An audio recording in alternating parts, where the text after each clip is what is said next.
Hello बच्चों, welcome back once again. बच्चों, पिछले क्लास में मैंने आप लोगों को 11th के पार्ट में मैंने आप लोगों को जो बताया था वो टाइप्स ऑफ हाइड्रोजन एटम और आइसो नियो सेकेंडरी टर्सरी का इस्तेमाल कहाँ होता है ये बता दिया था। देखिए, आज मैं आप लोगों के सामने जो लेकर के आया हूं ये 11th क्लास का जो लेक्चर है उसमें हाइब्रिडाइजेशन का लेकर के आया हूं।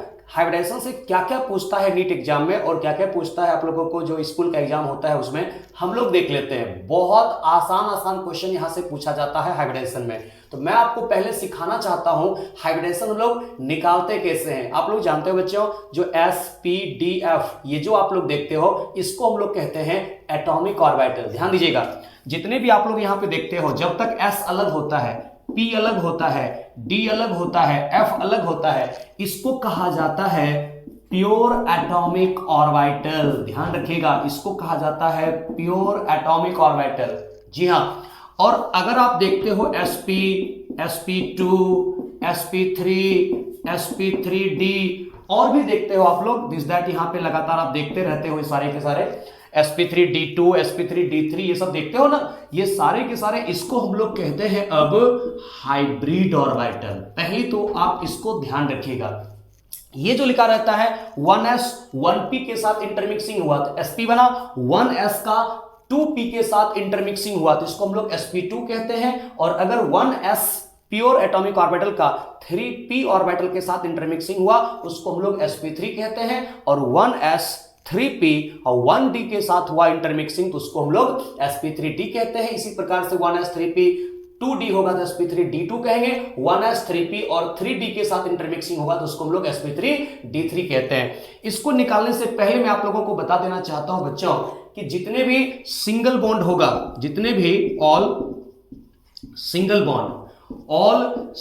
Bond are sigma bond. ये जो साइन हमने लिखा है ना इसका मतलब है सिग्मा बॉन्ड, सारे के सारे हो जाएगा सिग्मा बॉन्ड। और इन डबल बॉन्ड, ध्यान रखिएगा, इन डबल बॉन्ड में क्या हो जाएगा 1 सिग्मा प्लस 1 पाई। बिल्कुल, ये पहले निकालना सीखिए तब आसानी से मैं सिखा दूंगा आप लोगों को।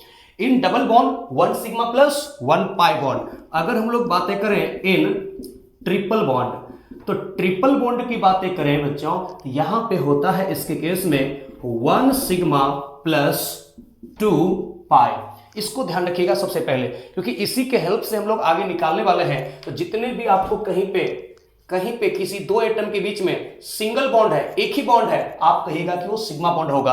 अगर किसी एटम के बीच में दो बॉन्ड है, डबल बॉन्ड है, 1 सिग्मा 1 पाई होगा। और अगर किसी दो एटम के बीच में ट्रिपल बॉन्ड है वहां 1 सिग्मा और 2 पाई होगा। तो फर्स्ट बॉन्ड जो बनता है वो बनता है वहां पे सिग्मा, उसके बाद जो भी बनेगा उसको हम लोग कहेंगे पाई बॉन्ड। बच्चों, आपको पता होना चाहिए कि सिग्मा बॉन्ड जो बनता है वो लीनियर ओवरलैपिंग ऑफ ऑर्बिटल से बनता है, जबकि पाई बॉन्ड जो बनता है जब unhybridised p orbital sideways overlapping करता है, लेटरल ओवरलैपिंग करता है, तब बनता है पाई बॉन्ड। अब ध्यान दीजिएगा, अगर कहीं पे आप लोगों को 2 सिग्मा बॉन्ड मिलता है, 2 सिग्मा बॉन्ड मिलेगा तो 1s 1p यानी कि हाइब्रिडेशन होगा sp। अगर कहीं पे 3 सिग्मा बॉन्ड मिलता है, किसी कार्बन के अबाउट अगर 3 सिग्मा बॉन्ड मिलता है उसका हाइब्रिडेशन आपको कहना है sp2। अगर 4 सिग्मा बॉन्ड मिलता है तो 1s 3p, देखिए ना 4 सिग्मा बॉन्ड मतलब 1s 3p, 2 sigma bond 1s 1p, 3 sigma bond 1s 2p, उसके बाद इसका हाइब्रिडेशन हो जाएगा sp3। अगर कहीं पे 5 सिग्मा बॉन्ड है तो 1s 3p, 4 हो गया यूज, और 1d ले लेंगे, यानी कि अब हो जाएगा sp3d। 1 ऑर्बिटल 3 ऑर्बिटल 4 ऑर्बिटल 1 5, यहां पे 3 प्लस 1 4 सिग्मा बॉन्ड, यहां पे 2 प्लस 1 3 हो गया, यहां 1 1 2 हो गया। अगर आपको 6 सिग्मा बॉन्ड है तो 1s 3p और 2d, तो 2 3 5 1 6। अगर कहीं पे 7 सिग्मा बॉन्ड आता है आप लोग कहोगे sp3 d3, 3 3 6 1 7। बच्चों, इसी का एप्लीकेशन करके हम लोग किसी का भी हाइब्रिडेशन निकाल सकते हैं। बेसिक क्वेश्चन आपको नीट एग्जाम में, जेईई मेन में आप लोगों को यही पूछा जाता है कि किस कार्बन का क्या हाइब्रिडेशन होगा, और एप्लीकेशन से भी क्वेश्चन आता है। तो पहले आप लोग इसको जरूर नोट करिएगा और इसको ध्यान से आप प्रैक्टिस करिएगा। जैसे कि सबसे पहला बेसिक एग्जांपल मैं आप लोगों को बताने वाला हूं, इसको हम लोग कहते हैं मीथेन। बच्चों आप लोग मीथेन का स्ट्रक्चर तो जानते ही होंगे, आपको अभी तुरंत बताया है, जितना भी सिग्मा बॉन्ड होता है ऑल सिंगल बॉन्ड, जितना भी सिंगल बॉन्ड होता है all single bond are sigma bond. तो यहां पे कितने हैं आप कहोगे टोटल, यहां पे फोर सिंगल बॉन्ड है, CH। तो जब 4 यहां पे सिग्मा बॉन्ड है तो आप इसके केस में कहोगे कि मीथेन का जो हाइब्रिडेशन हो गया इसके केस में 1s3p, क्योंकि 4 यहां पे सिग्मा बॉन्ड है। तो अगर कहीं पे 4 सिग्मा बॉन्ड है हाइब्रिडेशन कहोगे sp3। इसी प्रकार से बच्चों अगर आपको यहां पे दिया हुआ रहता है इथेन, क्या देता है इथेन का हाइब्रिडेशन आप खूब अच्छे तरीके से जानते हो। आप देखोगे यहां पे 3 हाइड्रोजन ऐसे होगा यहां और 3 इसमें होगा ऐसा।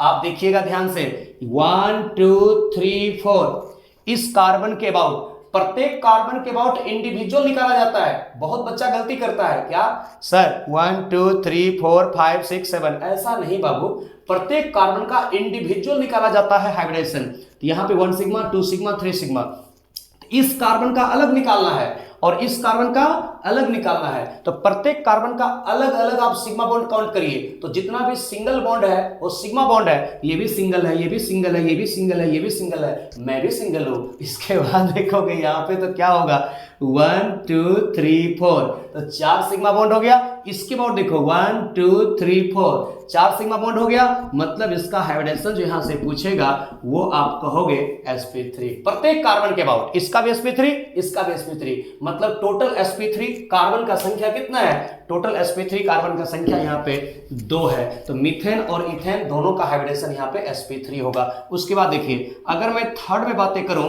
ये दिया हुआ है मेरे को इथेन। अब हो गया डबल बॉन्ड।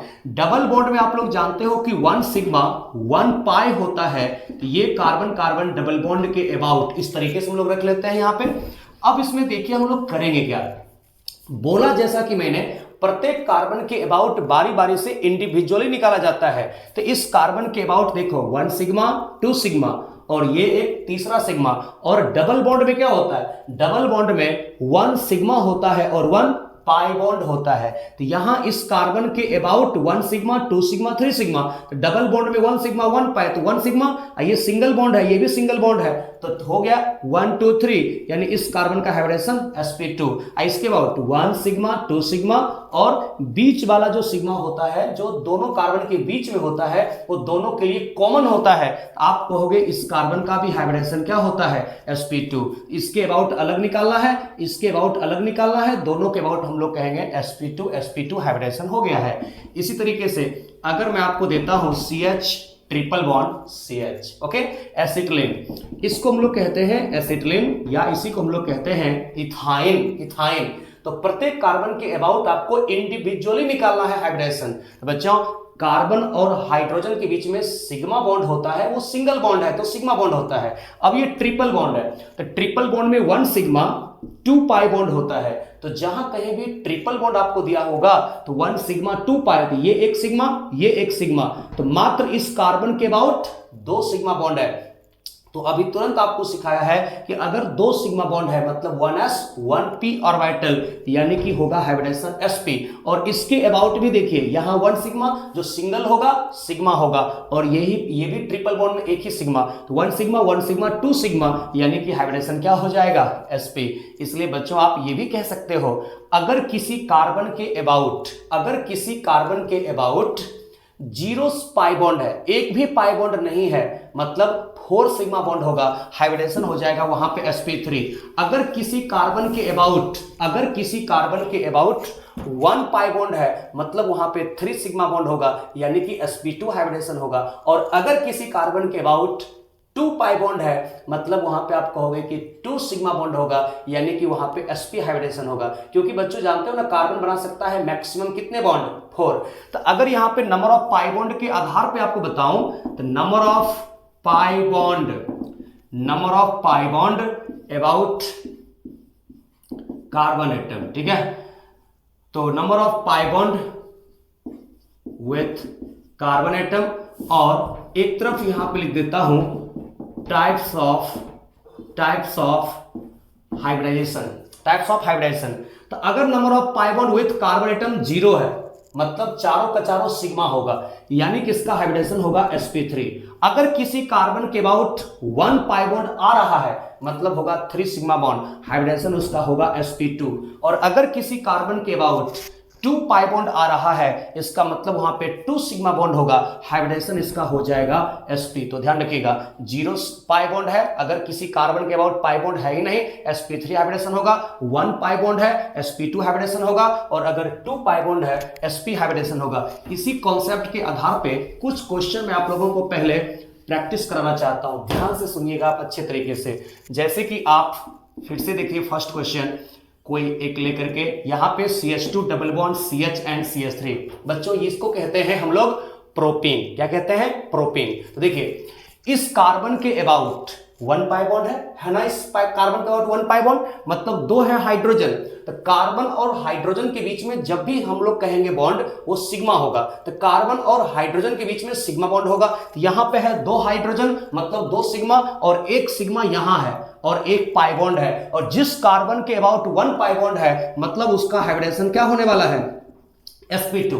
इस कार्बन के अबाउट भी देखोगे बच्चों तो 1 पाई बॉन्ड है, और यहां पे 1 है हाइड्रोजन तो 1 सिग्मा, और 1 ये वाला सिंगल बॉन्ड ये सिग्मा, और ये डबल बॉन्ड में 1 सिग्मा 1 पाई। तो आप कहोगे जिस कार्बन के अबाउट 1 पाई बॉन्ड है ये बीच वाला पाई बॉन्ड इस कार्बन और इस कार्बन दोनों के लिए कॉमन है, इसलिए आप कहोगे इसका हाइब्रिडेशन भी sp2 होगा। लेकिन बच्चों क्या इस कार्बन के अबाउट कोई पाई बॉन्ड है? तो कहोगे नो, यहां पे 0 पाई बॉन्ड, यानी कि यहां पे है 3 हाइड्रोजन, और कार्बन और हाइड्रोजन के बीच में सिग्मा बॉन्ड होता है, और ये कार्बन कार्बन के बीच में सिग्मा बॉन्ड है ही, तो 3 हाइड्रोजन वाला सिग्मा, एक ये सिग्मा, ये हाइब्रिडेशन हो गया इसका sp3। और आपको मैं क्वेश्चन दे रहा हूं, आपको यहां से बना करके बताना है। अगर आप बना लेते हो तो जरूर आप कमेंट बॉक्स में कमेंट करके बताना। जैसे कि CH2 डबल बॉन्ड CH है, और इसके बाद यहां पे CH2 है और CH ट्रिपल बॉन्ड CH है। आपको हाइब्रिडेशन इसका बताना है। सबसे पहले यहां पे कार्बन नंबर C2 का, कार्बन नंबर C3 का और कार्बन नंबर C4 का सबसे पहले आपको पता करना पड़ेगा कि यहाँ पे C2 कौन है, C3 कौन है, C4 कौन है। क्लासरूम में मैंने ऑफलाइन क्लास में आप लोगों को बताया हुआ है बिल्कुल। अब आप इसमें बताइए कि क्या हो सकता है। बच्चों आप लोग नोमेनक्लेचर जरूर पढ़े होंगे, आपको पता होगा कि जब दोनों साइड से, एक साइड से कार्बन कार्बन डबल बॉन्ड आ जाए टर्मिनल पे, और एक साइड से टर्मिनल पे अगर कार्बन कार्बन ट्रिपल बॉन्ड आ जाए तो प्रायोरिटी किसको देते हैं? प्रायोरिटी देते हैं हम लोग डबल बॉन्ड को। तो डबल बॉन्ड को प्रायोरिटी देकर के नंबरिंग करेंगे तो 1 2 3 4 एंड 5। अब तो कहोगे सर जी बन गया क्वेश्चन, C2 ये हो गया, C3 ये हो गया, C4 ये हो गया। तो बच्चों इस कार्बन के अबाउट 1 पाई बॉन्ड है, तो 1 पाई बॉन्ड है, हाइब्रिडेशन हो जाएगा sp2। इस कार्बन के अबाउट भी 1 पाई बॉन्ड है, मतलब इसका भी हाइब्रिडेशन sp2। लेकिन इस कार्बन के अबाउट आप देखो दोनों साइड सिंगल बॉन्ड है, तो जब दोनों साइड सिंगल बॉन्ड है, यहां पे कोई पाई बॉन्ड है ही नहीं, इसका जो हाइब्रिडेशन होने वाला है इसको हम लोग कहते हैं sp3। और इस कार्बन के अबाउट देखोगे तो 2 पाई बॉन्ड है, इस कार्बन के अबाउट यहां पे 2 पाई बॉन्ड है बिल्कुल। यहां पे आपको ट्रिपल बॉन्ड है, तो ट्रिपल बॉन्ड में 1 सिग्मा 2 पाई होता है, यहां पे 2 पाई बॉन्ड है, मतलब इसका हाइब्रिडेशन sp, और इस कार्बन का भी हाइब्रिडेशन क्या होने वाला है? sp, क्योंकि यहां पे 2 पाई बॉन्ड है। जिस कार्बन में ट्रिपल बॉन्ड होगा उसका हाइब्रिडेशन होगा sp, जिस कार्बन में डबल बॉन्ड होगा उसका हाइब्रिडेशन होगा sp2, और जिस कार्बन के अबाउट दोनों साइड सिंगल बॉन्ड होगा मतलब वहां पे होगा sp3। उसके बाद देखिए C2 का हो गया इसके केस में sp2, C3 का हो गया sp3 और C4 का हो गया sp। इस तरीके से आप इसका हाइब्रिडेशन निकाल सकते हो ना? अरे बोलो भाई, बता सकते हो ना? बिल्कुल। अब इसके बाद देखिए नेक्स्ट यहां से आते हैं थर्ड में, इसमें भी हम लोग इसी तरीके से निकाल सकते हैं। जैसे कि दिया हुआ है मेरे को CH3 CH double bond CH, उसके बाद इसमें से एक CH2 दिया हुआ है मेरे को, और फिर CH के साथ CH2। मेरे को इसमें से पूछा इस बार भी कि C2 C3 एंड C4 के अबाउट हाइब्रिडेशन क्या हो सकता है। तो सबसे पहली बात आप लोगों को ध्यान रखना पड़ेगा अच्छे तरीके से कि नंबरिंग किधर से करेंगे, ठीक है? नंबरिंग किधर से करेंगे ये मेरे को देखना पड़ेगा। इधर जो है ना वो है मेरे को कार्बन कार्बन ट्रिपल बॉन्ड, ध्यान दीजिएगा, एक तरफ है डबल बॉन्ड, दूसरी तरफ से है ट्रिपल बॉन्ड। अब तो कहोगे कि सर जी आपने ही तो बताया था तुरंत अभी कि डबल बॉन्ड को प्रायोरिटी देना है, ऐसा मैंने नहीं कहा है कि हमेशा आपको डबल बॉन्ड को ही प्रायोरिटी देना है बच्चों। मैंने कहा कि अगर दोनों साइड से 1-2 पे आता है डबल बॉन्ड और ट्रिपल बॉन्ड, एक साइड से 1-2 पे आता है डबल बॉन्ड और दूसरे साइड से 1-2 पे आता है ट्रिपल बॉन्ड, तब वैसे सिचुएशन में आपको प्रायोरिटी देना है डबल बॉन्ड को, ठीक है। लेकिन आप लोगों को ध्यान रखना है कि जब दोनों साइड से नंबरिंग इक्वल नहीं होता है, जैसे राइट साइड से 1-2 पे आता है ट्रिपल बॉन्ड, इधर से लेफ्ट साइड से 1-2-3 पे आता है डबल बॉन्ड, जब इस प्रकार का सिचुएशन हो जाए कि एक साइड से नंबरिंग करते हैं तो 2-3 पे मिलता है डबल बॉन्ड और एक साइड से नंबरिंग करते हैं तो 1-2 पे मिलता है ट्रिपल बॉन्ड, तो ऐसे सिचुएशन में नंबरिंग उस डायरेक्शन से करते हैं जिधर से सबसे पहले हमको मिलता है मल्टीपल बॉन्ड। तो सबसे पहले मल्टीपल बॉन्ड कौन सा मिला? Triple bond. जी हां, तो प्रायोरिटी हम लोगों को तब देना होता है डबल बॉन्ड को जब दोनों साइड से डबल बॉन्ड ट्रिपल बॉन्ड का पोजीशन सेम हो जाता है, लेकिन यहां सेम नहीं है। पहले मिलता है आपको ट्रिपल बॉन्ड राइट साइड से, तो 1 2 3 4 5 एंड 6 इस प्रकार से होगा। अब आपको मैंने बताया ट्रिपल बॉन्ड के about hybridisation sp, triple bond के अबाउट हाइब्रिडेशन sp, लेकिन इधर दोनों साइड क्या है? सिंगल बॉन्ड, तो हाइब्रिडेशन क्या होगा? sp3। यहां देखिए इधर क्या है इसके अबाउट? डबल बॉन्ड, तो डबल बॉन्ड के अबाउट हाइब्रिडेशन क्या होता है? sp2। डबल बॉन्ड के अबाउट हाइब्रिडेशन क्या होता है? sp2। और सिंगल बॉन्ड के अबाउट हाइब्रिडेशन क्या होता है? sp3। यहां देखिए ना सिंगल बॉन्ड है, इस कार्बन के अबाउट डबल बॉन्ड या ट्रिपल बॉन्ड नहीं है, इसका भी हाइब्रिडेशन क्या होगा बच्चों? sp3। यानी कि c2 का हाइब्रिडेशन हो जाएगा इस बार sp और C3 का हो जाएगा इस बार sp3 और C4 का हो जाएगा इस बार sp2। इस तरीके से आप इसका हाइब्रिडेशन निकाल सकते हो बड़े आराम से, ठीक है। बस आपको यह पहचानना है कि कहां सिंगल बॉन्ड है, कहां डबल बॉन्ड है, कहां ट्रिपल बॉन्ड है। बच्चों आपको बताना है कि बेंजीन में सारे कार्बन का हाइब्रिडेशन क्या होते हैं, तो आप लोग पढ़े लिखे हैं, जानते हैं बेंजीन का जो होता है फॉर्मूला C6H6 और ये बेंजीन का जो स्ट्रक्चर होता है उसमें रिंग होता है, रिंग में अल्टरनेट पाई बॉन्ड होता है और प्रत्येक कार्बन पे एक एक हाइड्रोजन एटम होता है कुछ इस प्रकार से, ध्यान दीजिएगा। तो जब इस तरीके से होता है एक एक हाइड्रोजन, तो यहां भी 1 पाई बॉन्ड, यहां भी 1 pi bond, 1 pi bond, 1 pi bond, 1 pi bond, 1 pi bond, हर एक कार्बन के अबाउट आप देख लीजिए 1 पाई बॉन्ड है। और मैंने कहा अगर किसी कार्बन के अबाउट 1 पाई बॉन्ड होता है उसका हाइब्रिडेशन sp2 होता है। यानी कि आप सिग्मा बॉन्ड का संख्या काउंट करके देखिए, हर एक कार्बन के अबाउट बच्चों यहां डबल बॉन्ड है तो डबल बॉन्ड में 1 सिग्मा 1 पाई और कार्बन और हाइड्रोजन के बीच में हमेशा सिग्मा बॉन्ड, एक सिग्मा ये, एक सिग्मा ये और एक सिग्मा ये सिंगल बॉन्ड वाला, तो 1 2 3 सिग्मा, 1 2 3 सिग्मा, 1 2 3 सिग्मा। प्रत्येक कार्बन का अलग अलग हाइब्रिडेशन निकाला जाता है, तो आप कहोगे all carbon atoms are sp2 hybridised. बिल्कुल, ये जो है ना वो बेंजीन का हर एक कार्बन sp2 हाइब्रिडाइज्ड होता है, क्योंकि आप इसके केस में देख सकते हैं सभी कार्बन के अबाउट एक एक पाई बॉन्ड आपको दिखेगा और 3 सिग्मा बॉन्ड आप लोगों को दिखने वाला है। समझ में आ गया आप लोगों को ना? ओके, उसके बाद देखते हैं अगर हम लोग बातें करें साइक्लोहेक्सेन के, कि साइक्लोहेक्सेन में प्रत्येक कार्बन एटम का हाइब्रिडेशन यहाँ पे क्या है, बना सकते हैं ना? तो साइक्लोहेक्सेन का मतलब हो गया C6H12 और C6H12 हम लोग कैसे बनाते हैं, तो इसका जो स्ट्रक्चर होता है वो प्रत्येक कार्बन पे अब 2-2 होता है हाइड्रोजन एटम। यानी कि बच्चों आप लोग देखो यहां पे कि क्या साइक्लोहेक्सेन में किसी कार्बन के अबाउट कोई पाई बॉन्ड है क्या? अरे नहीं है बाबा। आप देखो सब में साइक्लोहेक्सेन में सिर्फ सिंगल बॉन्ड होता है, तो प्रत्येक कार्बन का इंडिविजुअल निकालना पड़ेगा, 6 कार्बन का अलग अलग निकालना पड़ता है। तो यहाँ पे 1 sigma, 2 sigma, 3 sigma, 4 sigma, carbon के बीच में तो सिग्मा बॉन्ड होता ही है और कार्बन और हाइड्रोजन के बीच में भी सिग्मा बॉन्ड होता है, तो प्रत्येक कार्बन के अबाउट 4 सिग्मा बॉन्ड है। यानी कि हम लोग इसके केस में कह सकते हैं कि all carbon atoms are sp3 hybridised. बिल्कुल, all carbon atoms are sp3 hybridised. इस तरीके से हम लोगों ने यहाँ पे इसका हाइब्रिडेशन देखा कि बेंजीन में sp2 होता है लेकिन साइक्लोहेक्सेन में sp3 होता है। क्या आपको ये बातें समझ में आई? क्या अगर बातें समझ में आई तो आप बोलिएगा बहुत अच्छे से आपको समझ में आ गया है। और इसमें आप और क्या चाहते हैं उसको आप जरूर बताइएगा। मैं तो लेकर के आऊंगा ही, क्योंकि क्या क्या नीट के एग्जाम के लिए और जेईई मेन के एग्जाम के लिए जरूरी है वो मुझे मालूम है, और जितना आप लोगों को यहाँ पे कंटेंट दे रहा हूं इसी सब में से घुमा के पूछता है। आप देखिएगा प्रीवियस ईयर का क्वेश्चन बना करके, प्रीवियस ईयर का जब क्वेश्चन बनाओगे बच्चों आप, तो आपको दिखेगा कि मैक्सिमम टाइम तो यही पूछा है कि इसका हाइब्रिडेशन क्या होता है, इसका हाइब्रिडेशन क्या होता है, अलग अलग कंपाउंड दे करके हाइब्रिडेशन पूछा है। तो वो कॉन्सेप्ट एक बार आपको हमने सिखा दिया। जैसे कि एग्जांपल अगर आप देखने का कोशिश करोगे, आपसे मैं पूछता हूं, ये एक कंपाउंड दिया हुआ है जिसमें कि CH2 डबल बॉन्ड CH और फिर एक C ट्रिपल बॉन्ड C, फिर इसमें दिया हुआ है CH2 और फिर इसके केस में आप लोगों को दिया हुआ है CH double bond CH and CH3। क्या इसका हाइब्रिडेशन आप नहीं बता सकते हैं क्या? बिल्कुल बता सकते हैं। आप देखिए इसमें 1 पाई बॉन्ड है मतलब sp2, यहां इसके अबाउट 1 पाई बॉन्ड है sp2, इसके अबाउट भी 1 पाई बॉन्ड है मतलब sp2, इसके अबाउट 2 पाई बॉन्ड है। देखिए ना ये ट्रिपल बॉन्ड है, तो ट्रिपल बॉन्ड के अबाउट हमेशा sp, यहां भी ट्रिपल बॉन्ड है मतलब sp, और यहां पे दोनों साइड क्या है, सिंगल बॉन्ड है, यहां कोई पाई बॉन्ड है ही नहीं मतलब सिंगल बॉन्ड के अबाउट हाइब्रिडेशन sp3।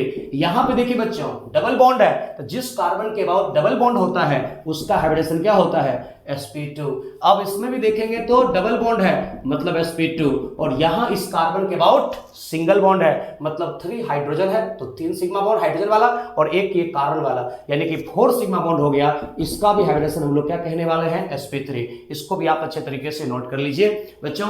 आज मैंने आप लोगों को ये बेसिक कुछ कार्बन का डबल बॉन्ड, सिंगल बॉन्ड और ट्रिपल बॉन्ड के अबाउट हाइब्रिडेशन निकालना आप लोगों को सिखाया।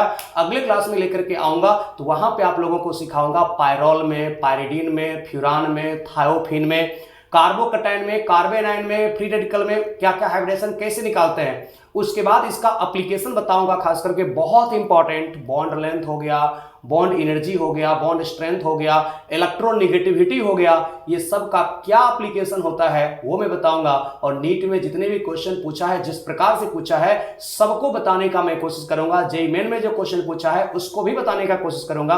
और अगर आप इस तरीके से इसको प्रिपेयर कर लेते हो तो आप यकीन मानिए इससे बाहर नीट में कुछ नहीं आता है। नीट का लेवल बहुत ही आसान क्वेश्चन पूछता है, जेईई मेन में तो और भी आसान पूछता है। ठीक है, तो मिलते हैं अगले क्लास में। तब तक आप लोग सुरक्षित रहें, खुश रहें, माता पिता का कहना जरूर मानें और अपने पढ़ाई के प्रति हमेशा सजग रहें, आप सिंसियर रहें, खूब अच्छे तरीके से पढ़ाई करिएगा तो आपका 11th अच्छा होगा तो 12th भी अच्छा होगा, और 11th और 12th अगर दोनों अच्छा हो गया तो कोई भी कॉम्पिटिटिव एग्जाम आप बहुत आसानी से निकाल सकते हो। Okay, thank you everyone. जय हिंद, जय भारत, वंदे मातरम।